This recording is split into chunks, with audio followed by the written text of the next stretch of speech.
Hey there, listeners. This is Amy Takaya on the Free Your Soma podcast. Have you been having issues inside your body that you don't feel like your doctor or the medical professionals are quite hitting the mark on figuring out with you, right? We are going to explore this topic today of wellness and your body and the most important person in your life, you. We're going to explore this through the lens of a guest named Anna Finck, who stepped away from medical school to address her own health crisis. She's here to share her story of taking an unconventional path to address her hormonal imbalances, digestive issues, and reproductive issues, despite the odds and lack of evidence. She's also going to share the way that she supports other people like you who are on these journeys and have questions that still haven't been answered. So stay tuned.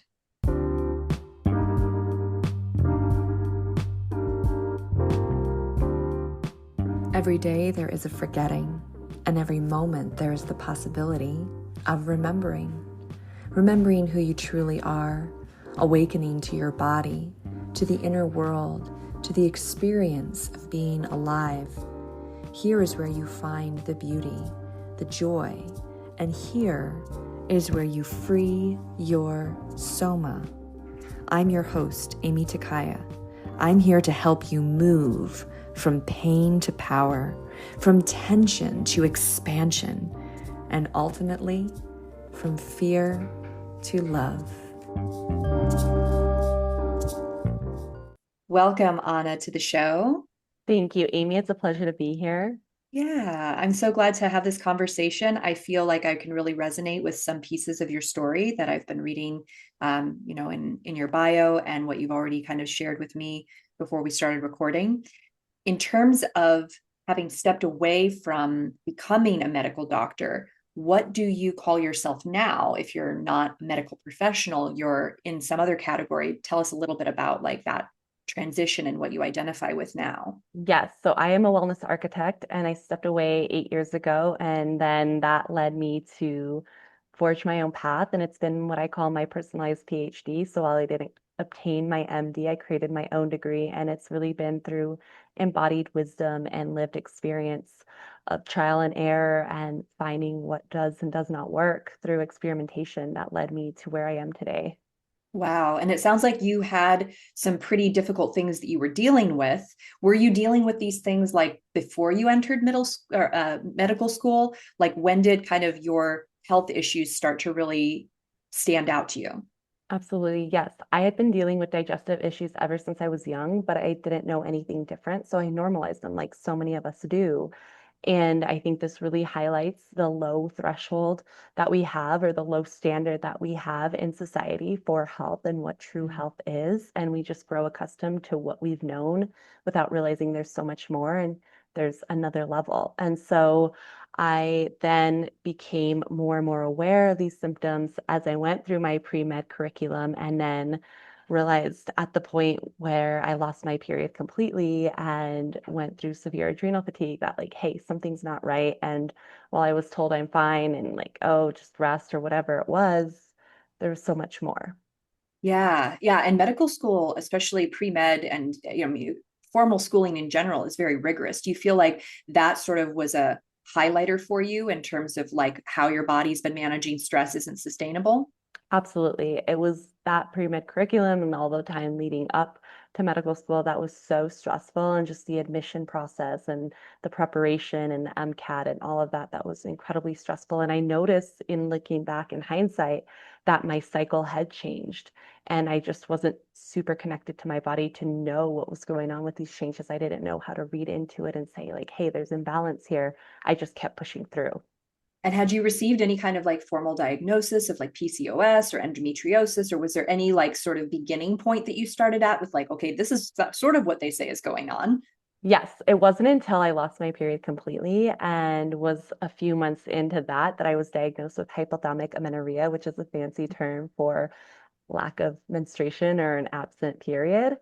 Okay, it And doesn't really tell you much, it right? doesn't really tell you much. And so I started researching and I wasn't satisfied with what I was finding and how to heal. And it was like, oh, it could be caused by excess stress or over exercising, under eating. And I was like, okay, so I'll play with all of these things, but it didn't give me what I knew there was more to. So that's really what forged that path to deep. dive deeper, but also my mom's health crisis and diagnoses with autoimmune conditions was really the Oh, catalyst that led me to go deep in the nutrition, deep in like psychology and all these other areas, traditional medicine, functional medicine, Eastern medicine. And then that's when I had the deeper understanding of the body is always speaking to us in codes. Symptoms are codes, signals from the body showing signs of imbalance. And really, when we get to the root, we heal. But when we're just silencing or suppressing symptoms, they linger and then we silence them so we're not aware of them, but it doesn't mean the root has been addressed. And then it can lead to secondary ailments and progression later. right. Yes. And in terms of what you sort of, what not only what you do, but what you did to help heal these things, it sounds like it was a combination of not just, getting more rest and maybe some down regulation of your nervous system, but some really practical, like habitual life things, right? That you did that Yes. again, it sounds like there was an experimentation to see what would work and there was a lot of research. And so tell us a little bit about some of the models that you have kind of experimented or innovated with to address these issues we're talking about. Absolutely. So I always begin with the foundation as a wellness architect. When you're building a home, you have a blueprint. So your body is the blueprint. And then when you start building that home, you begin with the foundation. So knowing how to construct the foundation begins with understanding the landscape, which is your body and its terrain. And so when we begin to reconnect to our body, then we can understand what's going on. And we start with food as the foundation, hydration as the foundation, nutrition and supplementation as the foundation. And once we start to address the physical foundation, the mental, energetic, emotional, and spiritual elements of wellness and our well being become more harmonized too. So I really found food to be so healing. Hippocrates says, let thy food be thy medicine and thy medicine thy food. We still have the Hippocratic oath, but what happened to that Hippocratic statement? So that was something that I played with. I tried all these different diets, high protein, high fat. I tried pescatarian. I tried so many different things and really played with it for years and read a lot and just trialed and errored it in my own body. And then it was meditation, and I started meditating and really connecting to my body and to chakra balancing and energy work and yoga. And I pursued a yoga teacher training and then followed the thread of embodiment. And I was so aware of how disconnected I had become from my body. And this was interesting because our body is the source of our power, yet we have been intentionally designed or, distracted from that. And it's like the system has been designed intentionally to disconnect us from our bodies and our power. And so in reconnecting to our bodies, we reconnect to our power. And through breath work and NLP, neuro linguistic programming, and emotional freedom technique, really learning all these different ways to support the body, mind, and soul in these myriad of ways was so powerful and profound. And instead of looking outside of myself, realizing that I am the one. I'm the one to heal. I am the one to balance my body. I am the one, yes, I can have support and guidance and mentorship, but it is our consistent daily actions that compound over time and result in the radiance that we desire. Did you know that your muscles are holding on to thoughts, memories, and feelings? If you have a tight neck or back, you're not just getting old, you're experiencing a buildup of tension from the life you've lived. Most people don't know this, but there is a part of your brain that can reverse and prevent chronic tension.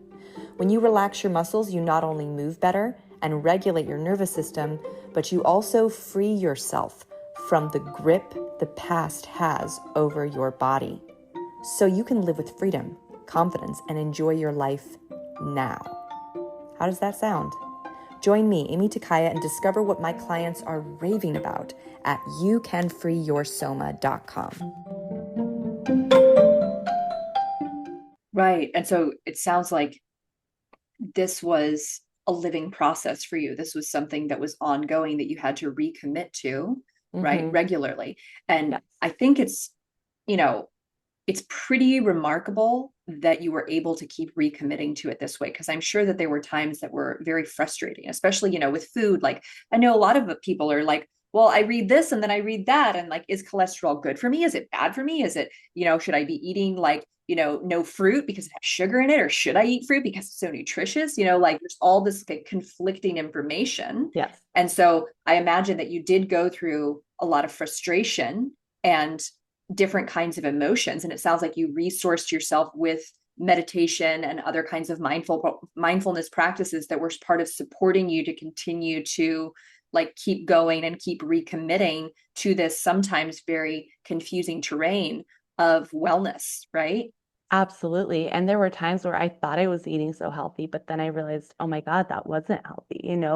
All of these trends that I started following and these trending, popular ways in the world are like, oh, is that really healthy or is that health hindering? And so finding, yes, like trying these things and then feeling so confused and conflicted, like feeling like, well, I can't eat that. I can't eat that. What can I eat? Because there's a conflicting argument for that, but then there's also a supporting argument for it. And so it was really getting down to the simple basics because once you understand, like you look at the source of funding for certain research studies, you look at the angles, the propaganda, the biases, you start to see a common thread. And the thing is that our bodies are so innately intelligent and they will heal. They're so resilient and they will heal when they're given what they need. But there's so much confounding information and conflicting information out there that it can feel impossible to heal. And that's what it was for me. I was like, I guess I just am not meant for radiant health. And I just felt so compelled by it that I kept going and I didn't give up. But in my world, what once felt impossible, healing that is now inevitable because we understand the body blueprint. We understand the foundations of nutrition and supplementation and designing a lifestyle that truly aligns with the body, with the biology, and with the psychology, and allows us to create an environment where radiance inevitably occurs. So in your practice with your clients, do you know, kind of integrate their feedback ongoingly to sort of pivot and help them figure out? Because it sounds like you really created an individualized health wellness plan for yourself, but like Mhm. everybody's got different genetics, we've got different, ways that our brains work. So Yes. like when you're working with a person, how do you get feedback that maybe they're not even used to asking themselves? And then how do you like integrate that feedback to help guide them? I'm curious. Of course. So every individual is so unique, and we honor that. You have a unique body blueprint, you have a unique human design, you have a unique lifestyle, unique goals, unique vision for your life. So all of that is considered in this approach to wellness. And we're constantly fine-tuning, refining, realigning. And there are things where it's like we're understanding the body in a certain way, or we have these symptoms or certain reactions to foods that we feel, oh, are negatively associated with a certain food, but we actually realize they're healing reactions depending on the food that is. So we have to Mm. understand and distinguish the difference between health hindering foods versus health promoting foods, understanding how food impacts the body, not just physically, but energetically, emotionally, mentally, and spiritually.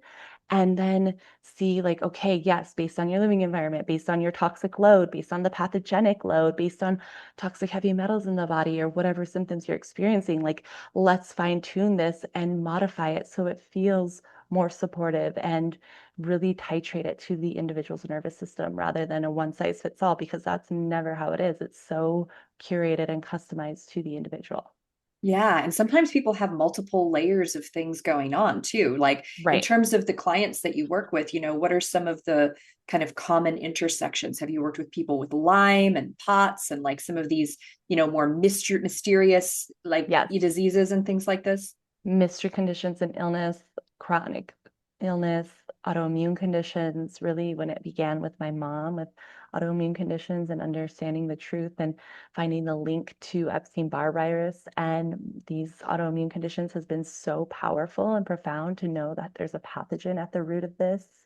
And when we understand that, we can then cultivate an environment in the body that is no longer one that's favorable for the pathogens, but one that's favorable for health and healing. And so it's like every human is unique, but each individual is experiencing at least one symptom. And these symptoms are so common, they've been normalized, but they're not normal. And so when we Mm-hmm. understand what's really going on, I see a lot of skin health issues, digestive health issues, reproductive health issues, hormonal imbalances. I've worked with both men and women of all different ages and stages of life. And yeah, I find my zone of genius truly is women's wellness. Being a woman, having walked through that and walked with my mom, it really began for her and then it continued for me. And now it really does continue for you, the other women in the world who are dealing with these conditions and symptoms that feel like what's wrong with me, feeling like we're defective, feeling burdened by the shame of something's wrong with my body and not understanding what's going on and feeling hopeless and despairing, and then Right, right. realizing our own power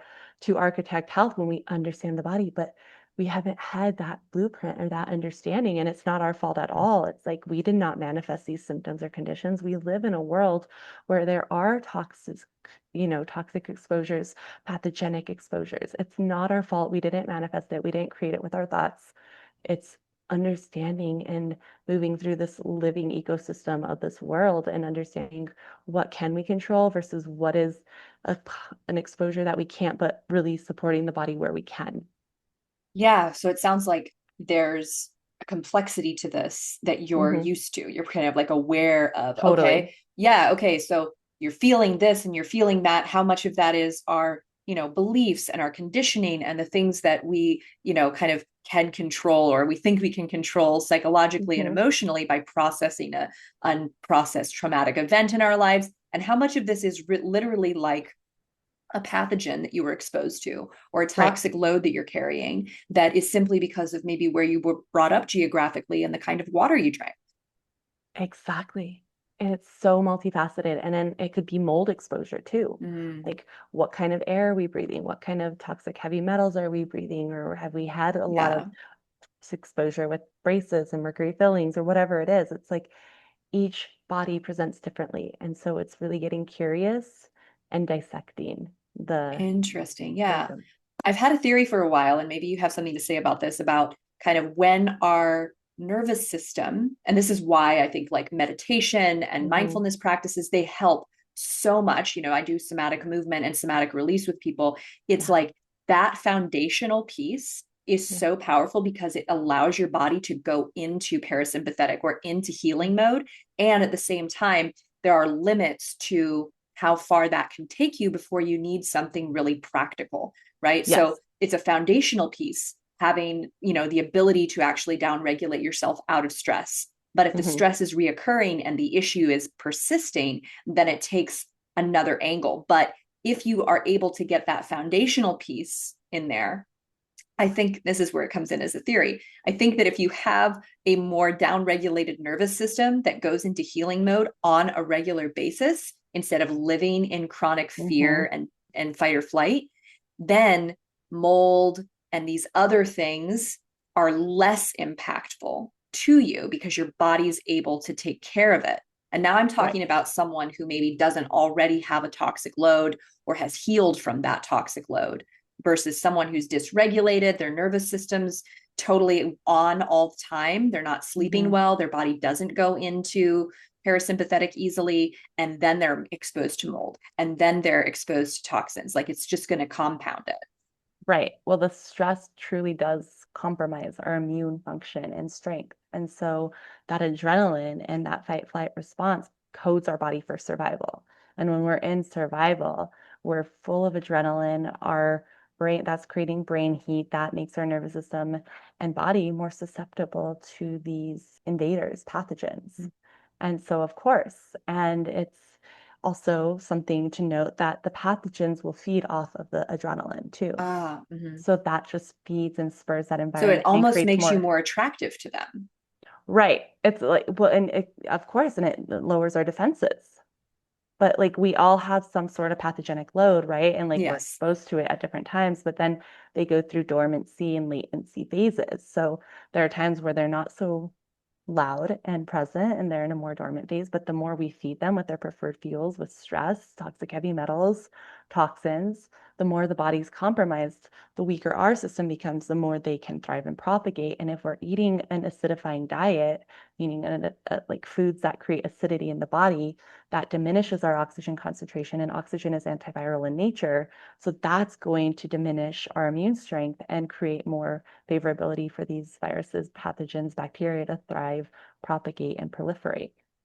Yeah, that makes sense. That totally fits with what I've experienced as You're well in totally my own right. body. I mean, my story is I had like all these food allergies from the Hmm. time I was 11. I had this whole framework where I just thought like, oh, these foods are just bad for me. I can't eat these things, you Right. know. And then over time I realized, oh, it's actually about my gut microbiome being unhealthy that I can't tolerate certain foods. And, I went from having a very limited diet for like 10 years to actually being able to tolerate all kinds of foods again, Yeah. so I really hear what you're saying in terms of like the food being a foundational support. And there's crazy weird blessings that can come from the kind of dedication that, someone like yourself or myself, you put that time in, you're literally Mhm. demonstrating to your soul, to your body over and over, I'm worth this. Yeah. Like I'm valuable. Like I'm like I'm the most important person in my life. That's what you're saying when you continue to recommit to these kind of practices and taking care of yourself. So it builds strength in you, right? Hmm. As you were Yeah. describing, your body is your power. When you put Yes. that energy in, it pays back tenfold, like over time. Absolutely. And the foods have these emotional properties and these psychological properties to support our resilience to stress and our response to it. And when we're looking at the emotions, like you know, the stress that comes from that is so impactful. And these foods can actually act as antidotes to the stress. And some of them are adaptogenic, meaning they help the body respond to stress in a more favorable way, one that's not so Yeah. destructive. And so we can do all the things like going back to what you were saying about regulating our nervous system and bringing ourselves more into that parasympathetic state. You can do all of these things, but if we're not cultivating that strong foundation of radiant health through the foods, we're going to create more adrenaline and more stress through the food we're eating. And we can do a lot of healing through the mind and the mindset mastery and thoughts and emotional regulation. But if we don't have that foundation of the food, because so many of these symptoms, the psychological symptoms, are related to toxic heavy metals and the pathogens. So if we're not actually doing the steps to heal, it's like you're not going to receive the full benefit. So the food is an essential part of our healing. But I know so many who even tell me, like, I feel better when I don't eat because of the myriad Right. range of emotions or reactions, physical reactions they're experiencing. And it's just so uncomfortable and unpredictable that it feels dangerous to eat. Right. And that's where we get into, how food has really changed culturally. And a lot of times we were raised eating foods that are not really foods, but more food like substances. And Right. it changes our kind of orientation to food. And it can be quite the thing to reorient yourself to like real food, like on a psychological, biological level, to have your Mhm. body remember, oh yeah, this is safe for me. This is Yeah. actually like, even though I'm having this experience. I mean, when people who haven't been eating fiber start eating fiber, they're not going to feel good, right? That they're going to probably be gassy and, you know what I mean? Like have some digestive discomfort. But over time, their body starts adapting to it gradually, right? Yep. If they're, as long as they're not overloading themselves, and they can learn that eating that salad or eating, fiber as, someone with digestive issues is actually a positive thing in the long run, right? Hmm. So maybe you can say a little bit about some of the big obstacles that your clients or that people go through when they're making these transitions. Absolutely. I mean, it's one thing I want to tie back to because when you were talking about the fiber and the discomfort and all of that, it's like, let's go back to healing. Like you're very aware of the soma and the somatic experience. And when we're looking at past trauma that's unresolved and the suppressed emotion in the fascia, the cells of the body, there's pain that arises when we touch those points. Mm, And so part of the healing is the feeling right. the pain and discomfort to release it so the body can complete that emotional cycle and process. Now, same thing is true in the body when we're healing on a physical level with food and eating foods that are healing and alkalizing can produce this discomfort. And it feels like, oh, I don't want to eat this food because we have that negative association with it, but it's actually a healing effect. And so when we understand that this is healing, this is a cleansing reaction, it's the food that's purging the pathogen from the body, we have more context and patience for the journey and the process. Now, some of my clients, it's like the discomfort and the pain, and still like that conditioning of this is healthy. And then it's like, no, that's actually not as healthy as we've been told or believed it to be. And so it's a lot of that unlearning and Mm, remembering what is true and coming back to the simple essence of a life and what true health means and food. So it's like, everyone is so nuanced in their experience, but I think it is like we have created and designed our environments to create comfort. And so we want to reach for that which is comfortable. When we're changing, it puts us in this state of feeling discomfort and we're stretched and that uncertainty. And it's like we want that radiant version of ourselves. We want that body confidence and that strength and that vitality. But in the process of getting there, it can feel like we're getting worse. And then when we Right. start experiencing those symptoms again or a flare in our skin, it can feel like, oh my God, this isn't working. And we want to revert back to what was, but we're on the path to healing. And that's where sometimes we don't see, like we confuse the forest for the trees, right? Yeah. Well, and I think that we have to be able to work with that discomfort, Mm-hmm. right? To kind of even regulate that as well, so that we're not putting ourselves that, oh, now this has become the new stressor in my life. This has become Right. the new overwhelming thing that I'm constantly, fixating on, or Right. what's being like neurotic about, right? Like we have to Yeah. figure out a way to like take people through a gradual process. I know that was true for me, Yes. that you keep recommitting to this, gaining the experience from the previous, things you try, things that work, Mm-hmm. and then you start to really feel. And like you Yeah. said, sometimes it's going to get worse before it gets better. Sometimes you're going to go through, a Herxheimer reaction or a detox that feels like your brain is like broken, and it only lasts like a couple of days and then you're through it. You know what I mean? Right. So it's important, I think, for people who haven't embarked on these kind of things before to be able to read and hear about other people's experience and get guidance, right? If they Yes. really Yes. feel like they can't do this alone and they don't have that support from their family or from their, culture, right? So I think what you're doing is it's really needed, and it's also very like radical in today's world because it's outside the box, right? Totally. It's totally outside the box. And when it comes to food, food is so cultural. It's about connection. It's about tradition. But the thing is how we're growing these crops now and what we're doing with these foods now, they become very adulterated and alterated in such a way that they're no longer nourishing in certain forms. And so honoring what was, but then honoring and creating what is to come.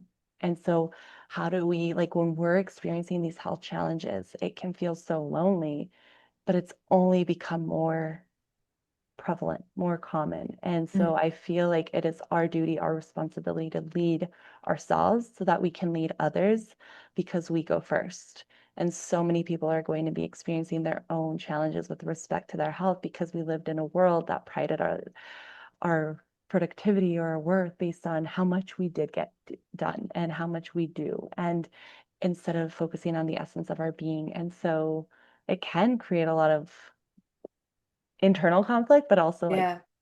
familial conflict because I know when I go out to a restaurant or I eat with my family, I'm so different. And it's like I've always stood out and I've always just tried to fit in and conform. And I did that for a while, but it was compromising my own health and well being and flaring more and more symptoms. Yeah, and at the end of the day, you got to choose your experience in your body because you're the one who has to live with it after dinner is over, right? Exactly. Yeah, Yes. Yeah. yeah. And it's about owning our responsibility. And something I see a lot is like, because in conventional medical school, you only got like 6 hours of nutrition and it was based on the antiquated nutritional standards, et Model. Mm. cetera, model. And it's like, how are we then going to focus on health and building, creating, architecting health if we're not talking about the foundational element, which is food, and saying, well, this is just genetic or it's just how it is, and learning to manage it. And it's like, I have so many women who say, well, I just have to accept what it is and learn to manage this. And I'm like, no, you don't have to accept it. You can architect radiant health. Like, you can accept what has been up until this point, but it doesn't mean you have to accept it for life. Because I am so tired of seeing, well, there's no treatment, there's no cure. You can only manage it and do this for it. And it's like, no, every choice we make is either coding our body for survival and stress or radiance and creation. And so, what are we going to choose? Yeah. Yeah, it's a powerful message. I think that, you know, more and more people are wanting to take that level of responsibility for themselves because they're seeing, whether it's their parents or their, communities, they see that just managing things and taking a prescription medication, it doesn't help you live to your fullest capacity. And there's so many people, and I'm guessing, we're in a similar, like, I'm an elder millennial, maybe you're a bit younger than me or something like that. There's a generation that just says, I want to be the best version of myself. And being the best version of yourself is going to mean not just managing symptoms, but figuring out a way to really move beyond what we've been told is possible, right? For our health and well-being. Absolutely. Yes, you're absolutely right. Yeah, wonderful. Well, tell us a little bit about how you work. You work individually? Do you teach in a group online? Do you have retreats or in-person experiences that you invite people into? Yes, so I'm located in Santa Fe, New Mexico, and I right now am focusing on individual one-on-one experiences to really go deep. And in the future, I'll be creating more group experiences, mastermind experiences. But right now, it is one-on-one, virtual, or in person. And I also do VIP days, VIP retreats. So if people want to come here to Santa Fe, or I go to their place and we do lifestyle design and I come into their environment and see the way they've designed their environment, because our environment, like our body's always responding to our environment. And so if we've designed our environment in a way that we're just responding unconsciously, we're going to continue to fulfill and create the same patterns and results. And so we get to refine and redesign our environment, our lifestyle to calibrate us to that next level of health, of radiance, of leadership and confidence. And so it's an evolution, and I'm looking to start leading retreats here in Santa Fe and Cool. Yeah, that would be a place Brazil. to do it. It's so Yes, beautiful there. Yeah. so beautiful here. We have so many beautiful hot springs and spas and hiking and just a place to reconnect to the land. And really, it is reconnecting to ourselves. Yeah, fantastic. Yeah, I think that one-on-one really probably is the way to go, but over time you can probably create like a group where, people who've already worked with you can support each Yeah. other in their, lifestyle habits and behaviors that they have cultivated, right, in their time Yeah. kind of digging deep. So sounds like a really wonderful thing that you're up to in this world. Thank you so much for coming on the show and for sharing your depth of knowledge and just the kind of variety of techniques that you bring together, right? With also really a clarity on the foundational pieces, Yes. right? Yes. Yeah. And it's so curated. It's so experiential, and it's like it's one thing to know something, but knowing something doesn't change us, right? And so I'm not here to just be a transmitter or a teacher of information. I'm here to facilitate activation and transformation through your own integration and embodiment of that information. Love it. Thank you so Yeah. much once again. Thank Check you. out Anna's information in the show notes. Check out her website. And if you've been struggling with a chronic health issue and you feel like you're hitting a wall, reach out and maybe book a consult with her and see if you can get going on some of these things because it'll change your life. Thank you so much, Aimee. Thank you, listeners, and have an incredible day. Thank you.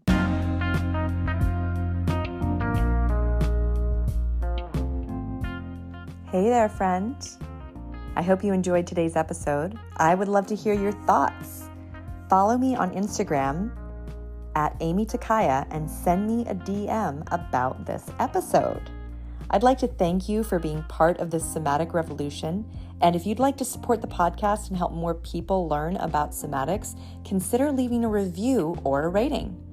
And finally, if you'd like to have the experience of relief in your tight hips or back and learn to understand what your body is really saying to you, visit youcanfreeyoursoma.com. I can't wait to share with you what is truly possible. Bye for now.